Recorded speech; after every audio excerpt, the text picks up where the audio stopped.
Yeah, so I'll start by sharing what our plan is for the evening. So the government have opened a consultation on a new energy poverty action plan. And tonight we're going to help people who would like to make submissions to this consultation. So we're very much open to hearing your experiences and your thoughts and ideas on how to combat energy poverty in Ireland. As Friends of the Earth, we're going to come from a perspective of energy efficiency and decarbonisation of homes. But like I said, we very much welcome your own perspectives. And the most important thing really for this evening is that you get a response of some sort. It does not have to be perfect by any stretch. So we're going to start by introducing ourselves. We'll look at the current state of play of energy poverty in Ireland. I'll walk through our own recommendations that we're going to include in our submission for the energy poverty consultation. We'll then go to a Q&A if anyone has any specific questions on anything that I've raised over the next little while. After that, myself, Rosie and Jerry will take you into breakout rooms where we'll have about 20 minutes to write our own submissions together. And you can kind of ask any questions as they come up as well. And then we will come back into our big room here where we'll wrap up and look at the next steps. So introductions, if everyone wants to type your name into the chat and where exactly you're calling from, we'd love to know. My name is Claire O'Connor and I'm the Energy Policy Officer for Friends of the Earth. I mainly look at energy efficiency, decarbonisation of heat, and I also look at energy poverty and the social dimensions of the energy transition. I'm also joined by Jerry and Rosie here. Jerry, do you want to say hello? Hi everyone, great to be here. My name is Jay McEvely. I'm the Head of Policy in Friends of the Earth. Thank you so much for joining. Hi, I'm Rosie. I work as the Network Development Coordinator in Friends of the Earth as well. It's really great to see people here. I already see people are from Dublin 8, Cork, Dublin 11, Fermoy. I think we have probably people from all over the country, which is great. And I know some of you in particular from working with the One Future groups. And it's really great to see so many people here. Thanks so much, Claire. I'll hand it back to you. Thanks, Rosie and Jerry. Yeah, so just while I'm speaking over the next 15 minutes or so, just type in any questions or thoughts that you have into the chat. Rosie has a link to a document where all of our recommendations for the strategy and different resources are that you can click into and have a look at yourself as well. And I'd recommend that everyone at some point between now and the breakout rooms sets up a Word document that you can kind of start to type your own submission up into as well. So why is this consultation important? I'm sure most of you here are aware that fossil fuels are globally the biggest contributor to the climate crisis, and our continued dependence on fossil fuels is now becoming increasingly costly to Irish households, and in particular to our low income and more vulnerable households. And we're now, with the energy crisis, we're now facing a three-part crisis of affordability, of pollution, and of security of supply as a result of this fossil fuel dependence. So the overall solution to these kind of three interlinked problems is the same, and it's to reduce our dependence on fossil fuels as fast as we possibly can. And the reason this consultation is important is because it's the first time in a very long time that the public is being consulted on energy poverty. Our most recent strategy to combat energy poverty expired in 2019. So we haven't had an active strategy on energy poverty in over 3 years at this point. And it's also really important because of the links between the energy crisis and the climate crisis. And as we start to take climate action, it's really important that this is done in a fair way and that it doesn't impact those who are most vulnerable and who are already struggling. So this is a really important time where we can kind of have impact and our say in this really.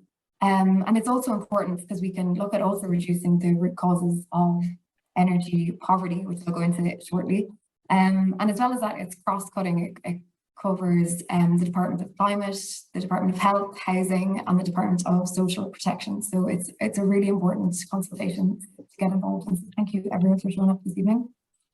So what exactly is energy poverty? The definition in Ireland currently is if you're in energy poverty, if more than 10% of your household income is spent on energy services, so electricity, heating oil, gas, or solid fuels. And the most important thing really is that energy poverty impacts households and families who are already struggling in other ways. And what are the impacts of living in energy poverty? So poor health comes, particularly for children and older people. It leaves people unable to access alternatives. So people who are in energy poverty, they don't have the capital to then invest in insulation or heat pumps. So it leads them to be locked into fossil fuels for more years to come. It means they're not able to afford other necessities, leading to a loss of financial security as well. And there's huge impacts in terms of mental health, and it's not really just your ability to not pay your energy bills, it's like the impacts to every other aspect of your life. So your mental health, your physical health, and then in particular for children and older people. And it really impacts those people who, like I said, were already struggling in other areas of life. So it's just an extra burden on them. And a lot of the cause of energy poverty is really inefficient building stock, which causes over 100,000 deaths in the EU per year, almost 200 billion burden on healthcare in the EU, and a third of our greenhouse gas emissions annually in the EU are from our inefficient housing stock. And that figure on 50 million Europeans living in energy poverty, that was pre-current energy crisis, so that has likely increased since this graphic was made. So the causes of energy poverty can be somewhat whittled down to three overlapping causes, but each of these causes kind of exist within their own systems and have their own spheres of influence as well. And the three areas are high energy bills, low incomes, and poor energy efficiency.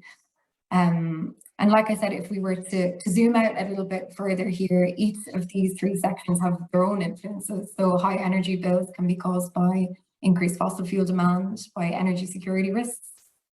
Poor energy efficiency is caused by poor quality housing stock, a lack of housing options because of the housing crisis, and inadequate or out-of-date heating systems and appliances. And often people who are in rental properties don't really have the choice or agency to choose these. And then low incomes as well, which can be caused by numerous reasons, such as personal circumstances, austerity measures, and then the big one, which is an economic system that does not work for huge cohorts of people. And it's really important to note that energy poverty is not a personal failure, and it's not an issue that can be tackled by individual action alone. It's a result of long-standing structural and political failings, and it's going to require a comprehensive government response. So who is most impacted by energy poverty in Ireland? So, as I said, renters, people who are at the mercy of the current housing crisis, are also impacted by the energy crisis on top of that. One-parent families are highly likely to be living in energy poverty, which are 90% led by women. Households who don't have anyone in paid work. The traveller community, who have really shocking statistics on energy poverty. Before the energy crisis, 77% of the traveller community were living in energy poverty, which has increased to almost all of the traveller community at this point. And then people with disabilities as well, who are often likely to have increased energy consumption needs. And then older people and people in poor quality dwellings. So like I said, it's people who already have the odds stacked against them who are likely to be living in energy poverty. And this is some work that was done by St. Vincent de Paul. It was pre-energy crisis as well, so most of these figures have likely gone up. But pre-energy crisis, almost a third of lone parents were spending more than 10% of their income on energy, which means they were in energy poverty. And 1 in 7 were in severe energy poverty, which means that they were spending over 20% or a fifth of their income on energy costs. And yeah, 140,000 children in Ireland living in homes with leak, damp and rot. And then amongst the traveller community as well, 12% of them currently live in mobile homes, and they're 9 times more likely to go without heat than the general population, with 77% of them living in energy poverty. And they have huge energy costs as well, which can be over €100 per week, and up to 147, I think I've heard in some cases as well. And then another cohort who are more acutely impacted by the energy crisis and by energy poverty is people who live in rental properties. So you can see here owner-occupied rates of who are at risk of poverty is significantly lower than people who are renting from local authorities and who are relying on social housing supports such as HAP. And even those without housing supports are also more likely to be living at risk of poverty. So the current state of play, the ESRI recently released a report to did an analysis of where people are at now in terms of energy poverty, and it was found that 29% of Irish households were living in energy poverty in April 2022. So that meant that they were spending over 10% of their income on their energy needs. This is the highest number that was ever recorded. Energy bills have increased by €1,100 in 1 year. And it's the bottom fifth, it's the people who are at the bottom fifth of the income distribution are most impacted by energy poverty and by energy price increases, and they're spending a larger percentage of their income on energy. And I'm sure we've all seen the headlines, even in the past week or two, with energy price hikes. And back when that analysis was done in April, the ESRI estimated that if energy bills were to increase by an additional 25%, that 45% of families would be in energy poverty. And I think if we've seen the headlines over the past week, we're likely to hit that in the coming months. But alongside that, the profits for energy suppliers and energy companies have been dramatically increasing alongside this energy price crisis. And Bord Gáis have increased operating profits by 74% in the first half of 2022, with many of the other suppliers reporting profits as well, reporting record profits actually. And often the narrative goes towards, is it more oil or more gas that we need? And we would say absolutely not. In terms of how quickly our bills would come down, really solar photovoltaic and looking at retrofitting and insulation would have the biggest, most immediate impact on our energy bills. So you may have seen that in terms of the insulation retrofitting side of things, the government have really launched a new retrofit scheme back in February of this year, and it involved a one-stop shop service where people can kind of get a wraparound service on getting their home retrofitted and insulated to a really high standard, to a B2, with grants of 50% of this. But there's obviously issues with this when the average retrofit costs over 55,000. So 50% of 50,000 is still quite a lot for the average household to be able to pay. They have introduced individual energy upgrade grants for smaller improvements like attic insulation and cavity wall, and then free energy upgrades for homeowners who are on social welfare payments under the Warmer Homes scheme. But there's still a large cohort of the Irish population that have been left out of this retrofit scheme. So renters and tenants have been left out. There's been no provisions for the traveller community either. And those who are on low incomes have been left out as well, those who can't afford even with the 50% grant to get their home retrofitted. So current policy is, as I said, the most recent strategy to combat energy poverty lapsed in 2019, and we have not had any new policy since. So this is a really big opportunity to have our say in what the next strategy will look like.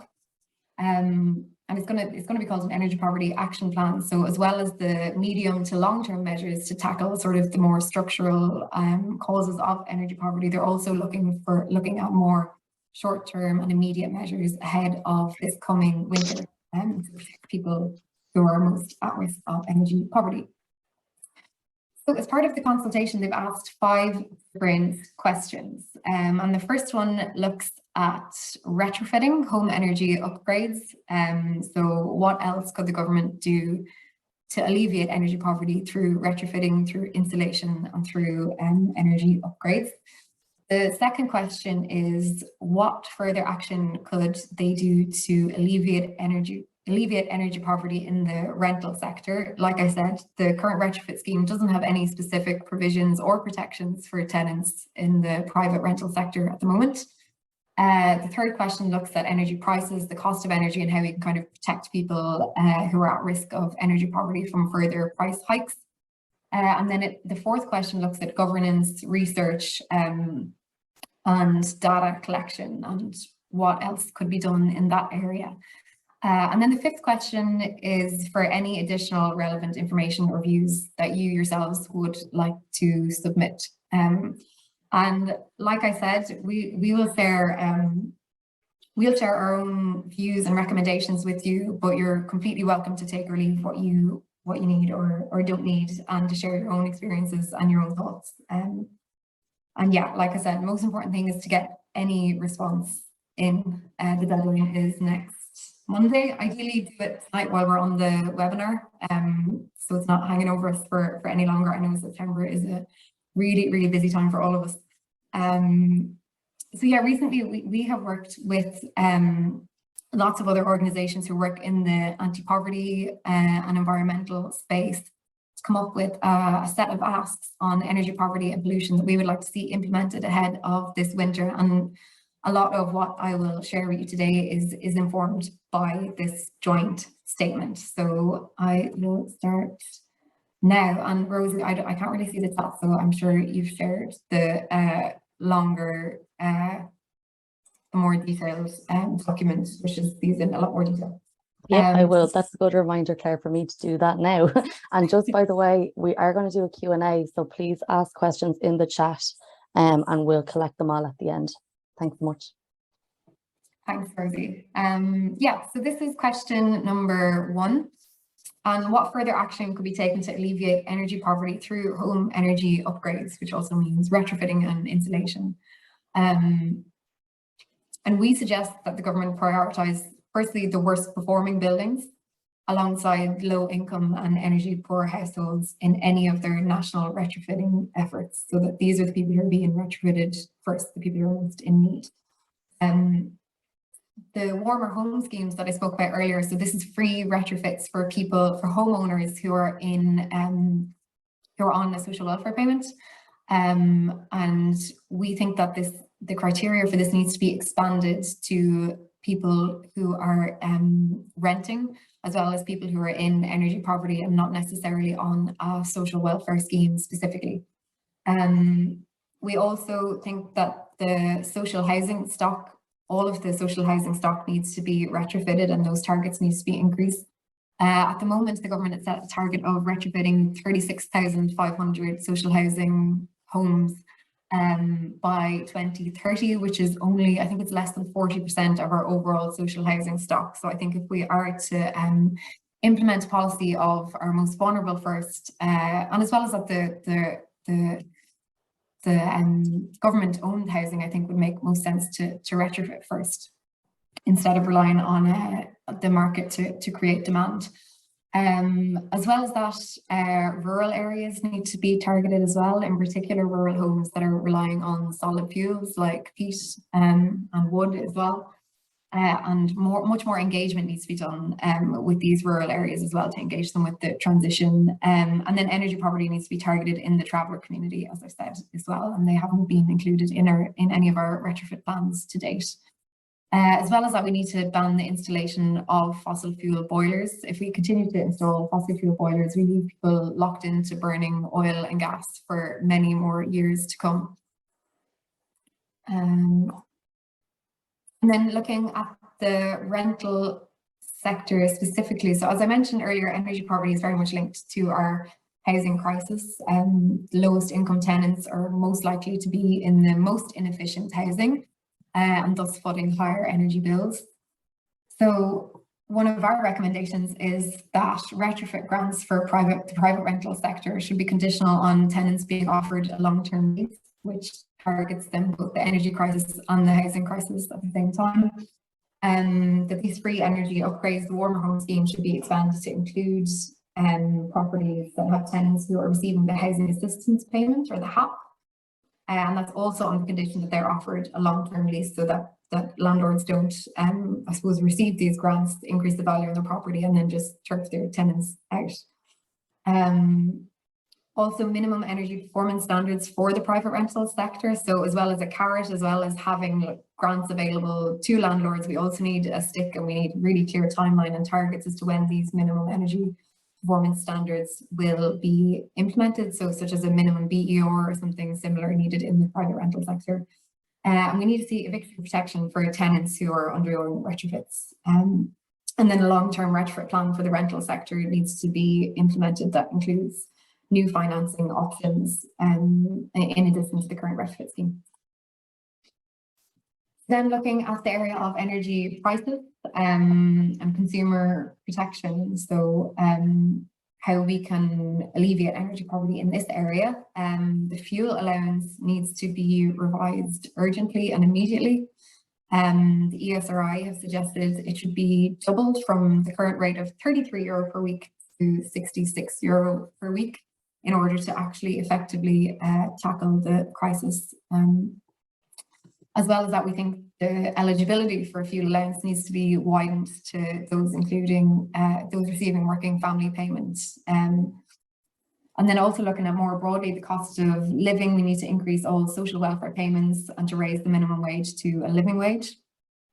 And there needs to be a ban on disconnections until at least spring 2023, so for the duration of this winter for all customers, so that no one is being disconnected this winter. We're also recommending a windfall tax on any excess profits that have been accumulated by energy suppliers since the energy crisis started. And this revenue should be recycled to insulate households in energy poverty and support people with their bills. And the government and any government agency should also be consulting regularly with environmental and in particular anti-poverty groups to ensure that any responses to the energy crisis and to energy poverty that are tailored to those who are most in need and are also in line with our climate obligations. And then in terms of actual energy pricing, this needs to be regulated by the government. They need to reduce the standing charges on energy bills. All existing customers should be allocated to the lowest tariff, so not just people who are switching energy suppliers. A lot of people don't have in particular people in energy poverty don't have the capacity at the moment to go researching and looking into switching energy suppliers. We need to look at new regulations on the energy suppliers to absorb customer debt, because that is going to accumulate in the coming months. And we need to look at these energy suppliers who are reporting record profits at their ability to absorb that debt. And then we need to prevent the installation of pay-as-you-go meters as well. Prepaid meters can lead to people self-disconnecting from their electricity, and they kind of fall off the radar then, and we should ban the installation of them for the duration of the energy crisis at least. And then we need to expand the classification of vulnerable customers to include households in energy poverty. So there are specific protections at the moment for vulnerable customers, but that does not include people who are in energy poverty and on low incomes. And then in the area of governance research and measurement and data collection, this is work that was done by Community Law and Mediation, who have done really amazing work on looking at what exactly we need to see in a new energy poverty strategy. And this is more the policy, the governance side of things. We need a rights-based approach. We need to actively seek the input of people who are living in energy poverty in any energy poverty strategy.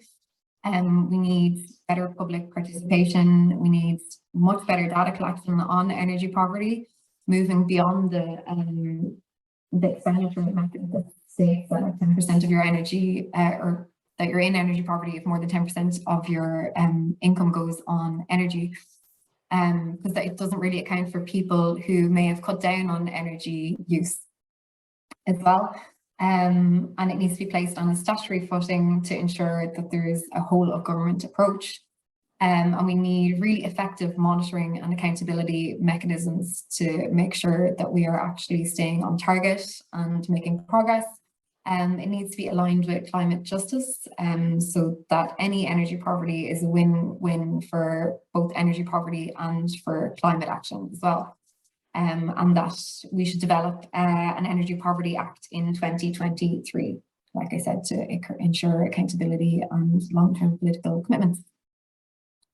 And as well as that, in your recommendations, you can allude to the fact that this will also be contributing to achieving Sustainable Development Goal number 7, which is that affordable and clean energy is accessible to all. So yeah, tips and tricks. That's our recommendations predominantly, and that was informed by other anti-poverty organisations. And I think Rosie has shared that document with you to see that more in detail. Please include your own personal experiences, ideas and thoughts. Unfortunately, the government haven't done a deep consultation with people who are directly living in energy poverty to gather people's experiences. So I think it's really valuable that there's so many people here tonight who can share your own experiences or even experiences of people you might know. Yeah, most important thing you can do is submit any response. Don't give any identifying information if you don't want to. If there is something that you want to share in the submission, but you don't want that to be made public, please do note that in the submission, as the submissions, they will be made public by the government afterwards. So just if there is anything personal or identifying that you don't want included, just please do note that on the actual submission. And yeah, you're more than welcome to put forward our recommendations that I've just noted, but take them or leave them as you see fit. This is exactly how you make a submission. So you can set up a Word document. You can do it in bullet point form. You can do it in whatever bullet point form might be the easiest given our time constraints. The subject line of the email that you're about to send should say Energy Poverty Consultation, and it needs to be sent to energy.efficiency@decc.gov.ie. We'll put these details in the chat for you anyway.